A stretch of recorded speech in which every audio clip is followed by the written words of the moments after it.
அனைவருக்கும் வணக்கம். Welcome to TNPSC TN news அரபி ப்ரிப்பரேஷன்.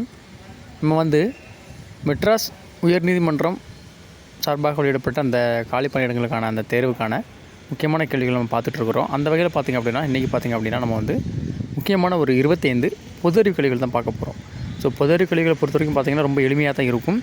ஸோ நிறைய பேர் அப்ளை பண்ணுவாங்க. ஸோ கொஞ்சம் நீங்கள் கஷ்டப்பட்டு படித்தா மட்டும்தான் பார்த்திங்கன்னா அந்த எக்ஸாமை கிளியர் பண்ண முடியும். ஸோ அதுக்காக பார்த்திங்கன்னா நம்ம சேனலில் தொடர்ந்து வீடியோக்கள் போட்டு வரோம். அது மட்டும் இல்லாமல் பார்த்திங்க அப்படின்னா தமிழ் தகுதி தாளுக்கும் பார்த்திங்க அப்படின்னா நம்ம வீடியோ போட்டு வரோம். நீங்கள் ரெண்டுமே பார்த்திங்க அப்படின்னா நம்ம சேனலில் தொடர்ந்து பாருங்கள். ஸோ ஈஸியாக பார்த்திங்க அப்படின்னா எக்ஸாமை கிளியர் பண்ணிடலாம். ஓகேவா? ஸோ கேள்விகள் தொடர்ந்து வரும். மறக்காமல் நம்ம சேனலை சப்ஸ்கிரைப் பண்ணிக்கோங்க. நேற்று பார்த்திங்க அப்படின்னா 25 கேள்வி வரைக்கும் பார்த்துருந்தோம். இன்றைக்கி பார்த்திங்க அப்படின்னா 26லேருந்து பார்க்கணும். கோழிப்பண்ணை தொழிலுக்கு பிரசித்தி பெற்ற இடம் எது? எங்கே? நாமக்கல்.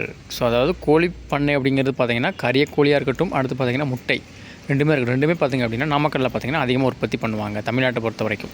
ஸோ நாமக்கல்லில் இருந்தால் பார்த்திங்கன்னா தமிழ்நாட்டில் உள்ள பாதி இடங்களுக்கு பார்த்திங்க அப்படின்னா முட்டை அப்படிங்கிறது ஏற்றுமதி செய்யப்படும். அது மட்டும் இல்லாமல் பார்த்திங்கன்னா கறிக்கோழிகளும் பார்த்திங்க அப்படின்னா ஏற்றுமதி செய்யப்படும். ஸோ ஆப்ஷன் சி நாமக்கல் என்பது பார்த்திங்க அப்படின்னா சரியான ஆன்சர். அடுத்த கேள்வி, விலங்குகளை பாதுகாக்க உதவும் அமைப்பு எது? ஸோ இது நீங்கள் பார்க்கும்போது ஈஸியாக தெரிஞ்சிருக்கும் தான். ஸோ நீங்கள் படங்கள்லாம் பார்த்தீங்கன்னா நிறைய பேர் பார்த்திங்கன்னா தெரிஞ்சிருக்கும். ஒரு நாயோ அல்லது ஒரு பறவையோ ஏதோ ஒன்று துன்பத்துக்கு ஒரு மனிதர் ஆளாக்கும்போது ஸோ அதை பார்த்திங்கன்னா ப்ளூ கிராஸ் மூலம் பார்த்திங்கன்னா அதை நம்ம காப்பாற்றலாம். ஓகேவா? ஸோ ஆப்ஷன் ஏ ப்ளூ கிராஸ்ன்னு சொல்லுவாங்க. கீழ்கண்டவற்றில் எந்த கோட்டை விஜயநகர அரசர்களால் கட்டப்பட்டது? ஸோ விஜயநகர பாமணியார் சுல்தான்கள் பார்த்திங்க அப்படின்னா ரொம்ப ரொம்ப முக்கியமான ஒரு டாபிக் ஹிஸ்ட்ரியில். ஸோ அதில் பார்த்திங்க அப்படின்னா விஜயநகர அரசுங்கிறது பார்த்திங்கன்னா கர்நாடக மாநிலம் ஹம்பி, அதாவது இப்போ ஹம்பின்னு அழைக்கப்படும். முன்னாடி பார்த்திங்க அப்படின்னா வெற்றி நகரம் அப்படிங்கிறது பார்த்திங்கன்னா துங்கபுத்திரா நதிக்கரையில் ஆரம்பிப்பாங்க. அப்படி யார்? ஹரிஹரர் மற்றும் புக்கர் அப்படிங்கிற 2 பேர் பார்த்திங்கன்னா வித்யாரண்யர் அப்படிங்கிறவுடைய அந்த குருவனுடைய ஆசி பெற்று ஆரம்பிப்பாங்க. அவங்க பார்த்திங்க அப்படின்னா நிறைய வம்சம் வரும். சங்கம சாலுவ துளுவ அரவீடு அப்படின்னு சொல்லி ஒரு 5 வம்சங்கள் வரும். ஸோ நிறைய முக்கியமான ஆள்லாம் வருவாங்க, படிச்சிருப்பீங்கன்னு நினைக்கிறேன். ஸோ அவங்க கெட்டது பார்த்திங்க அப்படின்னா உதயகிரி, செஞ்சி, மேற்கண்டு எதுவும் இல்லை, வேலூர் கட்டுக்கிறாங்க. ஸோ இந்த வேலூரில் இருக்கக்கூடிய கோட்டை பார்த்திங்க அப்படின்னா விஜயநகர அரசால் கட்டப்பட்டது தான் என்னது? இந்த வேலூர் கோட்டை. அடுத்த கொஸ்டின், பள்ளிகளில் மதிய உணவு திட்டத்தை அறிமுகப்படுத்தியவர் யார்? ஸோ ஆப்ஷன் ஏல பார்த்திங்க அப்படின்னா எம்ஜிஆர் டக்குன்னு போட்டக்கூடாது. எம்ஜிஆர் பார்த்திங்க அப்படின்னா 1982 சத்துணவு திட்டத்தை தான் கொண்டு வந்திருப்பார். காமராஜர் தான் பார்த்திங்க அப்படின்னா இப்போ 1956 5 எனக்கு சரியாக தெரியல. ஸோ மதிய உணவு திட்டத்தை பார்த்திங்க அப்படின்னா பாரதியார் பிறந்த எட்டயபுரத்தில் பார்த்திங்கன்னா அமல்படுத்தியிருப்பார். யார்? கல்விக்கண் திறந்து என்று அழைக்கப்படக்கூடிய காமராஜர். காமராஜர் தான் பார்த்திங்க அப்படின்னா மதிய உணவு திட்டத்தை பார்த்திங்க அப்படின்னா பள்ளிகளில் அறிமுகப்படுத்தியிருப்பார். அடுத்த கேள்வி, கோவிட்-19 வைரஸ் எந்த ஊரில் முதன் முறையாக கண்டறியப்பட்டது? ஸோ கோவிட்-19 ஒரு பெரிய என்ன சொல்லலாம், ஒரு இழப்புன்னு சொல்கிறத விட ஒரு பாதிப்பு அப்படின்னே சொல்லலாம். ஓகேவா? ஸோ கிட்டத்தட்ட உலக நாடுகள் அனைத்துமே பார்த்திங்க அப்படின்னா முடக்க செய்த ஒரு கோவிட்-19 தான் பார்த்திங்க அப்படின்னா ஒரு வைரஸ். இது பார்த்திங்கன்னா முதலாக சீனாவில் ஊஹான் அப்படிங்கிற மாகாணத்தில் பார்த்திங்கன்னா கண்டறியப்பட்டிருக்கும். ஆப்ஷன் பியில் இருக்கக்கூடிய ஊஹான். அடுத்த கொஸ்டின், படித்தவர்களின் எண்ணிக்கை மிக அதிகமாக உள்ள மாநிலம் எது? ஸோ படித்தவர்களின் எண்ணிக்கை தெரிஞ்சுக்கும் போது பார்த்திங்கன்னா கல்வியறிவு விகிதம் தான் அவங்க அப்படி குறிப்பிட்றாங்க. ஸோ மக்கள் தொகை சார்ந்து நிறைய கேள்விகள் இருக்குது. அது அதிக மக்கள் தொகை, குறைந்த மக்கள் தொகை, அதிக மக்கள் அடர்த்தி, அடுத்து பார்த்திங்க அப்படின்னா கல்வியறிவு விகிதம், அடுத்து பார்த்திங்கன்னா குழந்தை பிறப்பு வீதம், பாலின வீதம் சொல்லி இந்த மாதிரி நிறைய டாபிக் பார்த்திங்கன்னா சென்சஸ், அதாவது மக்கள் தொகை கணக்கெடுப்பு சார்ந்த கேள்விகள் இருக்கும். அதில் கேட்டால் அந்த கேள்வி கேட்டிருப்பாங்க. ஸோ படித்தவர்கள் எண்ணிக்கை அதிகம்னு கேட்டால் படித்தவர்கள் எண்ணிக்கை அதிகமாக இல்லை. ஸோ படிப்பறிவு விகிதம் அதிகமாக இருக்கக்கூடிய மாநிலம் பார்த்திங்கன்னா கேரளா. ஏன் கேரளா? அங்கே பார்த்திங்கன்னா படிப்பறிவுகள், அதாவது வயசான சிறுவர்கள் முதல் வயசானவர்கள் பார்த்திங்கன்னா எழுத படிக்க தெரிந்தவர்கள் அதிகமாக தான். அதனால் பார்த்திங்க அப்படின்னா கல்வியறிவு விகிதம் பார்த்திங்கன்னா இந்திய அளவில் கேரளா அப்படிங்கிறது பார்த்திங்கன்னா முதன்மையான மாநிலமாக விளங்குகிறது. ஸோ ஆப்ஷன் சியில் இருக்கக்கூடிய கேரளா தான் பார்த்திங்க அப்படின்னா படித்தவர்கள் எண்ணிக்கை அதிகமாக இருக்கக்கூடிய மாநிலம். சிட்டுக்குருவி வாழ முடியாத பகுதி எது? துருவ பகுதி, அதாவது பனி சூழ்ந்த பகுதி தான் பார்த்திங்கன்னா சிட்டுக்குருவி வாழ இல்லாது. ஸோ உங்கள் மனிதனாலையும் முடியாது, ஆனால் பார்த்திங்க அப்படின்னா அந்த தட்பவெப்ப நிலையை மாற்றி மனிதர்கள் பார்த்திங்கன்னா வாழ்ந்து வராங்க. ஆப்ஷன் ஏல இருக்கக்கூடிய துருவ பகுதியில் சிட்டுக்குருவி வாழாது.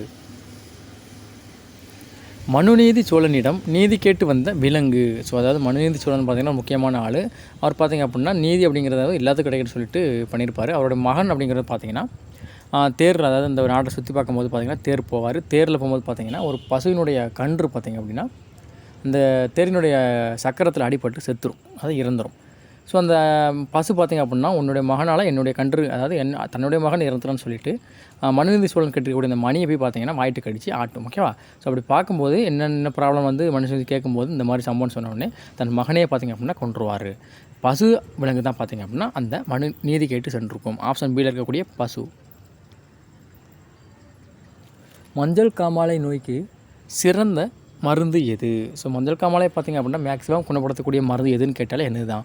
கீழா நெல்லி. ஆப்ஷன் சியில் இருக்கக்கூடிய கீழா நெல்லி தான் பார்த்திங்கன்னா மஞ்சள் காமாலை குணப்படுத்தும். கீழ்கண்டவற்றுள் முத்துலட்சுமி ரெட்டி என்பவர் நினைவாக செயல்படுத்தப்படும் திட்டம் எது? ஸோ இது ஒரு முக்கியமான கொஷின். ஏன்னா இந்த திட்டம் அப்படிங்கிறது பார்த்திங்கன்னா தற்போது கிடையாது. 2022 பார்த்திங்க அப்படின்னா இந்த திட்டத்தை முடிச்சுட்டு தான் பார்த்திங்கன்னா பெண்களுக்கு, அதாவது அரசு பள்ளிகளில் படித்து உயர்கல்வியில் சேரும் மாணவர்களுக்கு மாதந்தோறும் 1000 ரூபாய் வழங்கும் திட்டமான தமிழ் புதல்வியா, சரி அதான் நினைக்கிறேன், அப்படின்னா தமிழ் சரியாக எனக்கு தெரியல, அந்த திட்டத்தை பார்த்திங்க அப்படின்னா தொடங்கியிருப்பாங்க தமிழக அரசு. ஓகேவா? கலப்பு திருமண உதவித்தொகை திட்டம்.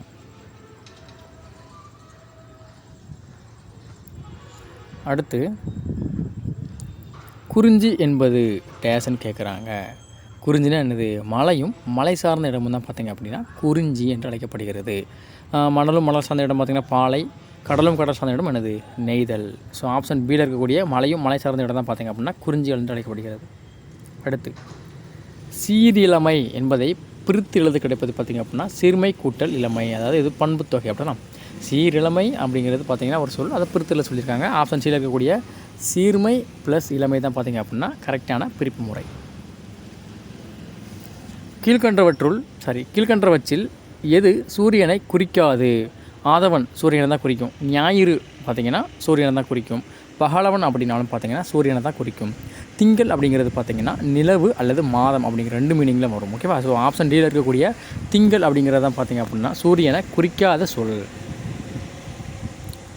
நெக்ஸ்ட் கொஸ்டின், அக்னி சிறகுகள் என்ற நூலை எழுதியவர் யார்? ஸோ முக்கியமான ஆள் அப்துல் கலாம் ஐயா இருக்காங்க. அவங்க தான் பார்த்திங்கன்னா இந்த அக்னி சிறகுகள், இந்தியா 2020 இந்த மாதிரி நூல்கள்லாம் பார்த்திங்கன்னா எழுதியிருப்பாங்க.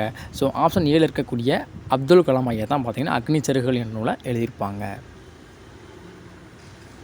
தமிழ் எங்கள் என்பதை சேர்த்து எழுத கிடைக்கும் சொல் எது? பாருங்கள், பிரித்து எழுதுக சேர்த்து எழுதுக, இதுலேருந்து பார்த்தீங்கன்னா 2 கொஸ்டின், ஒரு கொஸ்டின் கட்டாயம் வந்துடும். ஓகேவா? பிரித்து எழுதுக என்னது? தமிழங்கள் அப்படிங்கிற மீனிங்கில் வரும். அடுத்து தொன்மை என்னும் சொல்லின் பொருள் ஒன்று வெயிட் பண்ணுங்கள், இது தமிழாக வருது. ஸோ பகுதி வந்துட்டோமா? ஸோ உங்களுக்கு 50 கொஸ்டின் தான் பார்த்தீங்கன்னா ஜிகேன்னு நினைக்கிறேன். சாரி 35 கொஸ்டின் தான் ஜிகேன்னு நினைக்கிறேன். ஓகேவா? டோட்டல் 50 கொஸ்டின்னு, அதில் 35 கொஸ்டினா, சாரி 39 கொஸ்டின்ஸ் பார்த்திங்க அப்படின்னா உங்களுக்கு வந்து என்ன வருது? ஜிகே வருது. ஸோ மிச்சம் இருக்கக்கூடியது பார்த்திங்க அப்படின்னா 39, 40. ஸோ ஒரு 11 கொஸ்டின் பார்த்திங்க அப்படின்னா என்ன சொல்கிறது, தமிழ் கொஸ்டின் கேட்டிருக்கிறாங்க. ஓகேவா? ஸோ இது தகுதித்தாள் கிடையாது, நான் தமிழ் கொஸ்டின் கேட்டிருக்கேன், அதை முடிச்சிடுவோம். ஓகே, ஒன்றும் ப்ராப்ளம் இல்லை. தொன்மை என்னும் சொல்லின் பொருள் என்ன? தொன்மைன்னா என்னப்பா? பழமை. ஓகேவா? தொன்மை வாய்ந்த பொருள்னு சொல்லி போடுறாங்களே, அப்போ என்னது? பழமை வாய்ந்த பொருள் தான் பார்த்திங்கன்னா அழைக்கப்படுகிறது. அப்போ தொன்மை என்பதன் பொருள் என்ன? பழமை. சித்தம் என்பதன் பொருள் என்ன? சித்தம்னா என்ன? உள்ளம், அது மனம்னு சொல்லலாம். ஓகேவா? உள்ளம் இருக்குது, மனம் இருக்குது. ஸோ ரெண்டுமே வரலாம். அவ்வளோ சித்தம் அப்படின்னா எனது மனமும் வரும், உள்ளமும் வரும், ரெண்டு சேம் தான். ஓகேவா? ஸோ ஆப்ஷன் பி மனம் அப்படிங்கிறத இவங்க கரெக்டான ஆன்சராக கொடுத்துருக்குறாங்க. நெக்ஸ்ட்டு, கற்க கசடரை கற்பவை கற்றப்பின் நிற்க அதற்கு தக என்ற குறள் எந்த அதிகாரத்தில் இருக்கிறது? ஸோ ரொம்ப இதுவுமே பாருங்கள், உங்களுக்கு திருக்குறளில் வேறு எந்த ஒரு டஃப்பான திருக்குறளை கொடுத்துட்டு என்ன அதிகாரம் கேட்கலாம். ஆனால் எல்லாருக்கும் தெரிஞ்ச ஒரு திருக்குறளை கொடுத்துட்டு அதை என்ன அதிகாரம் சொல்லி கேட்குறாங்க பாருங்கள். அப்போ கற்க கசடராக கல்வியை வந்து இந்த கட்டாயம் கற்கணும் அப்படின்னு சொல்லக்கூடியனால இது வந்து இதில் கல்வி அப்படிங்கிற அதிகாரத்தில் வரக்கூடியது. ஆப்ஷன் பியில் இருக்கக்கூடிய கல்வி தான் பார்த்திங்க அப்படின்னா சரியான ஆன்சர். தவறான சொல்லை கண்டறிக. கண்டான், நண்டு, வண்டி, வென்றான், இதில் என்ன இருக்குதுன்னு முதல்ல தெரிஞ்சுக்கணும். என்ன சொல் அப்படிங்கிறலாம் தெரிஞ்சுக்கணும். கண்டான், நண்டு, வெண்டி. ஓகேவா? இதில் பார்த்திங்க அப்படின்னா எல்லாத்துலேயுமே டன் நகரம் அப்படிங்கிறது இருக்குது. ஓகேவா? டன் நகரம். ஆனால் இந்த வென்றான் அப்படிங்கிறதுல பாருங்கள் நம்ம வல்லின நகரம் தான் இருக்குது. ஸோ ஆப்ஷன் பி தான் என்னது? பொருந்தாத ஒரு சொல்ல தவறான சொல்லு எடுத்துக்கலாம். அடுத்து சரியான வாக்கியத்தை தேர்ந்தெடுக்கவும். முளையிலே விளையும் தெரியும் பயிர், பயிர் விளையும் முளையிலே தெரியும், விளையும் பயிர் முளையிலே தெரியும், முளையிலே தெரியும் பயிர் விளையும். ஸோ இது பார்த்தீங்கன்னா ஒரு பழமொழி அப்படி தானே. விளையும் பயிர் முளையிலேயே தெரியும். ஆப்ஷன் சியில் இருக்கக்கூடியது தான் பார்த்தீங்க அப்படின்னா சரியான ஆன்சர்.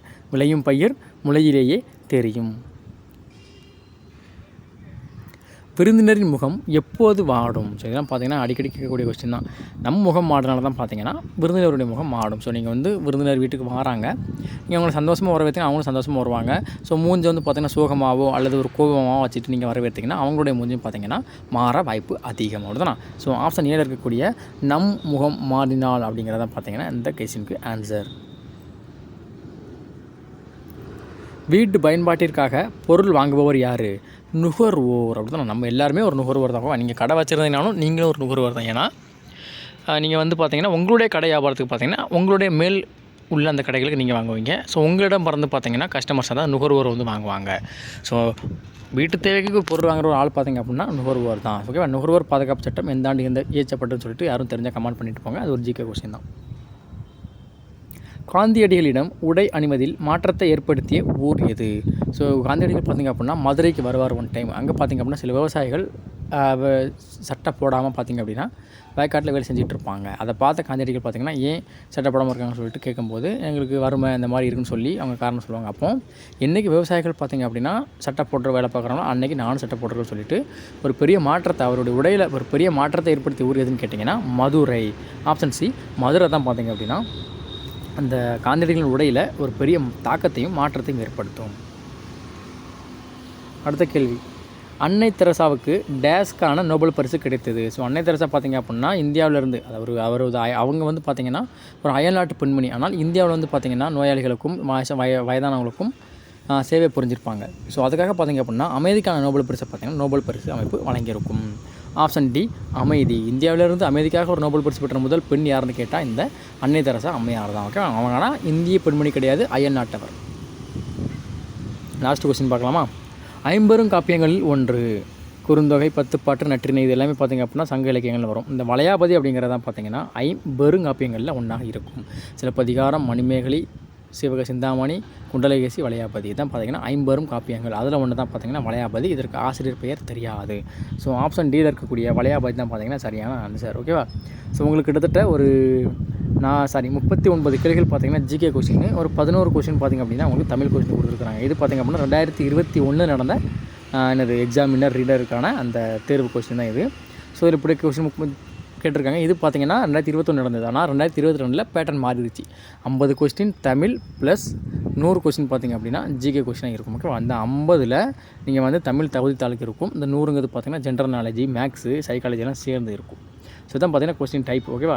ஸோ இதோட இந்த வீடியோ முடிச்சுக்கலாம். நம்ம சேனலுக்கு நீங்கள் புதுசாக வந்தீங்க அப்படின்னா மறக்காமல் சப்ஸ்கிரைப் பண்ணிக்கோங்க. அடுத்து மெட்ராஸ் ஹைகோர்ட்டுக்கு உங்கள் ஃப்ரெண்ட்ஸ் யாரும் படிக்கிறாங்க அப்படின்னா நம்ம சேனலை கண்டிப்பாக சக்ஸஸ் பண்ணி சப்ஸ்கிரைப் பண்ண சொல்லுங்கள். நன்றி, வணக்கம். அடுத்த வீடியோவில் சந்திக்கலாம்.